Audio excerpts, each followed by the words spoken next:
25 septembre 1915, quelque part en Champagne. Ça faisait longtemps que je n'avais pas écrit, des semaines, des mois. Je ne saurais dire combien. La guerre a avalé le temps, comme elle avale les hommes. Envie d'un jour à l'autre, entre les alertes, les corvées, les ordres, et ce silence pesant qui précède toujours l'orage. Impossible de trouver un instant où l'esprit pour écrire mes pensées. Il y a quelques semaines, j'ai vu quelque chose d'incroyable. Mon premier combat aérien.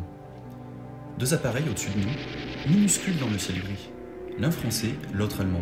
Ils se tournaient autour comme des vautours. Et puis une rafale. Des éclats, une vrille. L'un des avions a plongé, traînant derrière lui une fumée noire.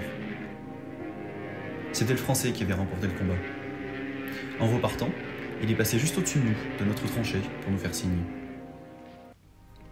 Ce matin à l'aube, les officiers nous ont réunis. On savait que quelque chose se préparait. Depuis des jours, effectivement, l'artillerie martelait les lignes allemandes.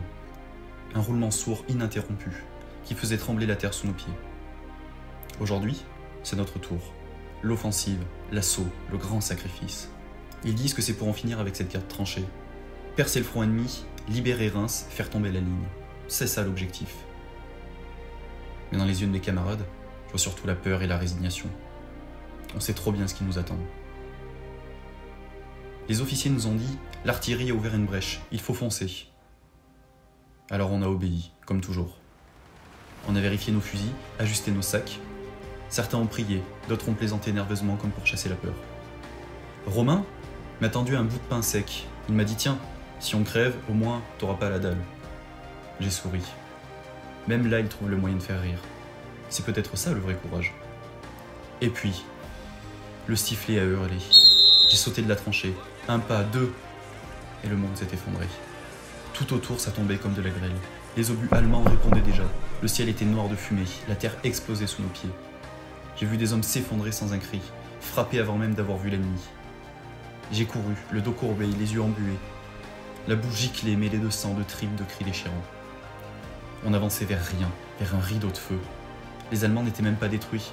Leurs mitrailleuses nous attendaient, intactes. Bien à l'abri dans leur abri en béton. Leurs balles fauchaient nos rangs comme du blé mûr.